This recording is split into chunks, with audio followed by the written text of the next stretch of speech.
So we're still continuing with the different legal structures there might be in the private sector. And today we're going to talk a little bit about limited companies. Now, we've already learned about sole traders and partnership, and it's a logical progression to see sole trader becoming a partnership and then partnership becoming a limited company. And the reason is that, of course, all owners want more security, more return from their investments. They want to operate on a larger scale. But in the end, it's just about being bigger and making more profits. And what you need for that is, of course, more capital. And limited companies solve that problem for the business.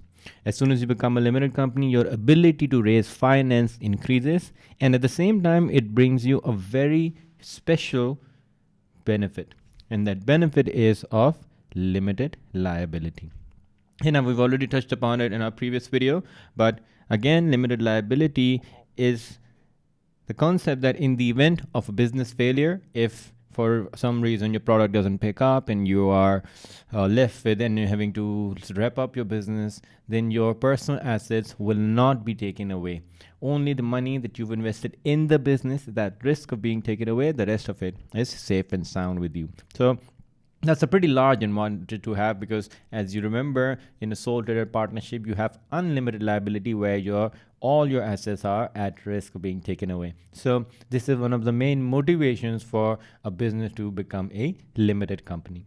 Additionally, it also gives you the benefit of incorporation. And what that simply means that the company is one person and the owners are completely separate from that. So what that means is that the company exists as a separate legal entity, and if anyone has to sue the company for anything, they won't sue the owners. They will only sue the company. The company is a person for all intents and purposes. And the reverse is also true. If the company has to sue another company or any person, then it's the company does it, not the owners. And finally, what it additionally allows you to do is it allows you to raise the finance by issuing shares. And what that simply means is the company starts dividing itself into little portions, and they sell those little portions of ownership to anyone who's interested in being part of the company as the shareholder. Okay, ownership through sales of shares. Okay, now, the two types of limited companies, we've discussed them: private limited company and public limited company. And for both types, these three would be true. They would all be selling shares, they would all be incorporated, they will all have limited liability. However, there's little differences between the two, and that's what we're going to discuss.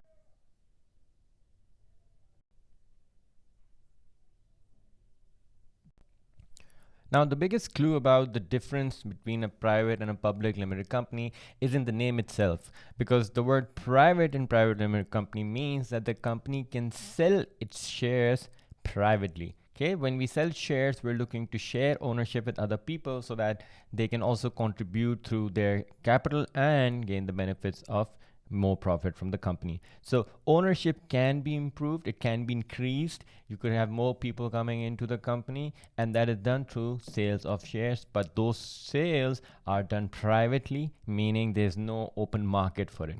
And usually private limited companies only sell their shares to people they trust, which are families, friends, valued employees who've been with the business for a long time, and you don't want them to go to probably a rival.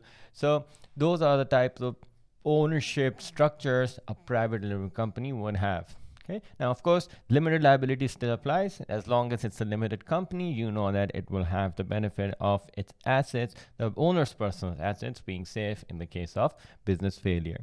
So private limited companies are relatively smaller businesses. They are not traded anywhere, and we'll come to the traded part in a bit when we discuss public limited company. But of course, it makes sense for a partnership to want to become a limited company because of the limited liability. But on top of that, there are other benefits that come with being a private limited company. And of course, one we've already discussed, which is of continuity. Right? We discussed with sole trader partnership that when the owner dies, the business dies, and in the case of partnership, you will have to redesign a partnership agreement. However, with a limited company, the company moves on. As we discussed in the previous slide, the company becomes a separate legal entity, meaning that it's literally a person in itself. You could sue them, you could thank them, you could do anything with the name of the company, and you don't have to bother the owners for it. So in that sense, the company gets continuity, because if an owner wants to leave, if owner, God forbid, dies, you know that the company still remains and owners can come and go with more sale of shares. So continuity is a big part of it. Another big reason for wanting to remain a private limited company for owners is that owners may remain in control of the business. There's not too many people, and you also get to decide how many shares to sell to whom. So you could, if essentially, in the end, you could have a majority share, 51%, and you still have more say in the company. So in that sense, you control how you want to divide your ownership among the new shareholders.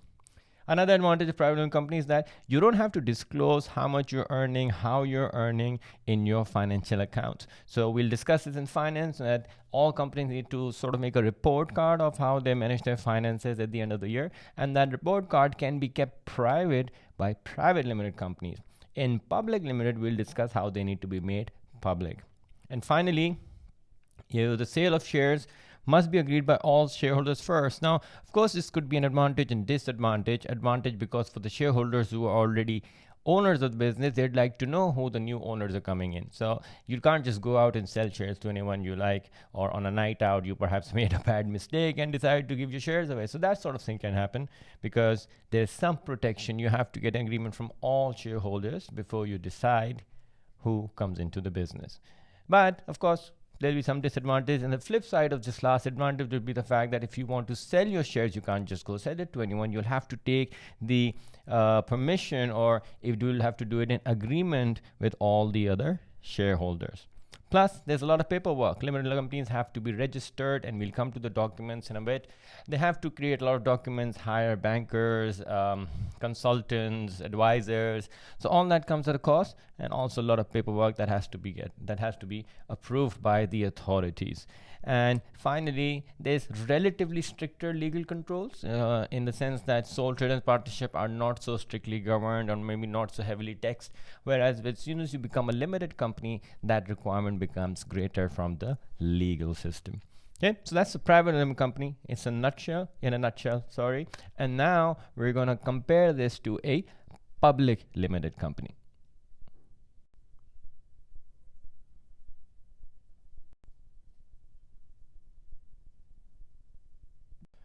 Now, once again, the biggest clue about a public limited company, or what makes it special, is in the name itself. And you see the word public here, which means that you can now sell your shares to anyone in the general public.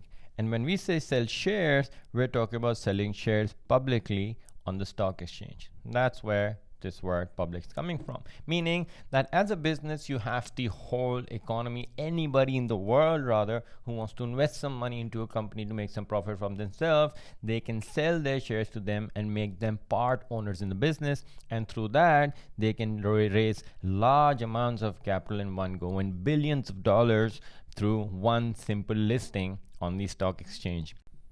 This in itself is the biggest differentiating factor between a private and a public company, is that it opens up a completely new realm of raising capital through the general public. And anyone who's looking to multiply their own investments, want to put a little money down in a word company that's been doing well, it provides them an opportunity to do so through an open market called a stock exchange. And we'll discuss how that market works in a bit, but that's what a public limited company does. Okay, now, of course, that means there'll be lots and lots and lots of owners. Anybody can invest if you're eligible to, which most people are, and become part owners in the business.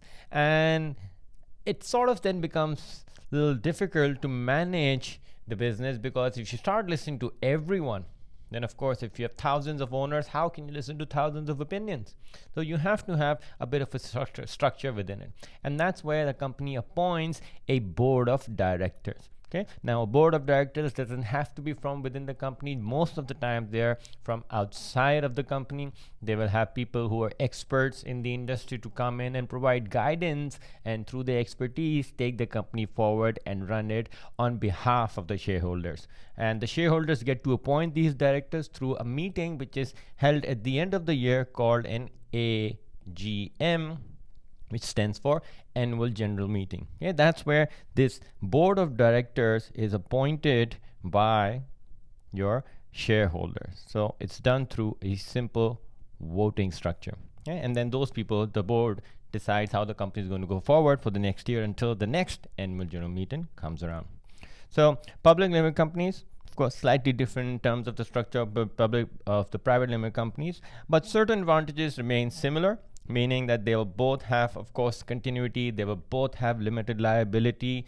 The difference is now with public limited companies, you can sell shares on the stock exchange, so you can raise large amount of capital, and you have a little more status in terms of the government dealing, in terms of the eyes of the customer, in terms of the economy, because you're contributing so much. You get a much greater legal status, and more businesses are happy to work with you. More banks would be happy to give you loans, and so on and so forth. Okay. Now, of course, certain disadvantages that come with that is that the bigger you get, the bigger company you are, the more scrutiny, the more eyes would be on you, and there's a lot of legal formalities that come along with structuring a public limited company. Okay, there's a couple of documents that you have to prepare called the Memorandum of Association and the Articles of Association, and those two must be submitted and then approved and registered before a company can legally exist. Now, when you, as a shareholder, when you buy shares in this company, you buy it at a price, and stock market is a dynamic market, meaning it constantly keeps changing. So the prices of the share that you bought could go up, it could go down. So your investments are subject to risk. They are volatile. And at the same time, if a company is available to be bought on the stock exchange, if anyone has any malicious ideas, want to be hostile and want to take over a company, they can quietly start acquiring the shares of the company, and if they have a majority share at the end of it, they get to control the entire company. So that sinister approach also comes in sometimes when you are dealing with a public limited company. And finally, all your financial information, who you've sold to, who you've bought from, how much profit did you make, what were your costs, every financial detail of your business must be made available to the public, meaning your website. So any shareholder who wants to know what you are doing, you must make it available through making it a public document. And usually, if you look at any public limited company, go on their website, and on the download side, you will see their latest financial information. And the reason is that anyone who wants to buy the shares of the company must first want to know how the company has been doing financially. Are they expected to make money? Are they not expected to make money? And that will have an influence on the decision to buy the shares or not. So it has to be made public for the potential investors in your company to decide whether to become an owner or not. Okay, so that is public limited company. And really, the bigger you get, the more shares you can sell, the more finance you can generate. Of course, the more expansion you can bring to your public limited company.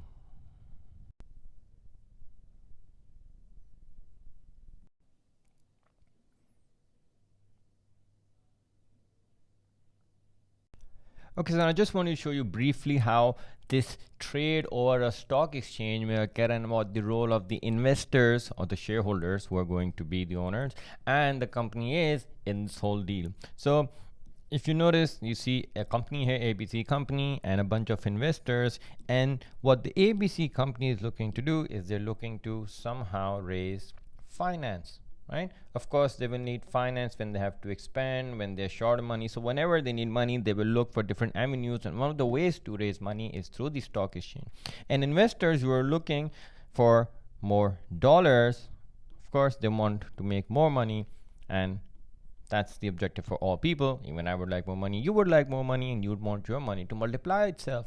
And that's where the concept of investment comes. So if an investor, let's say, puts in $10, okay, and let's say there's about 10 people who are interested in doing that, what the ABC company ends up making is $100 that it can use for its expansion. In return, what the ABC company provides to its investors is a couple of things. Firstly, they all become part owners. So they have some say in the direction of the business, plus they get a share of the company's profit, which is called dividends. Okay, dividends is the share of money that what the company makes in the end. Let's say this big dollar coin is the company profit. You're going to have to excuse my handwriting today. So from the company's profit, the shareholders would always want a large return on the investment. So if this is your profits, the shareholders would probably want a large section of this as return for their money. And this portion is then what's given to the shareholders as dividends. So as long as you stay invested, every few months, depending on how much profit a company makes, they will announce X amount of dividend to be made. And that's what the investor keeps getting until they are in possession of that share. Okay, so that's how the public limited company works. We also understand now the investor side and how the company ends up making money. And this whole process, by the way, is called equity finance. Okay, when a business decides to raise money by selling shares, we call that equity finance, and we'll come to that more later on in finance. But for now, I hope you understand what limited companies are all about.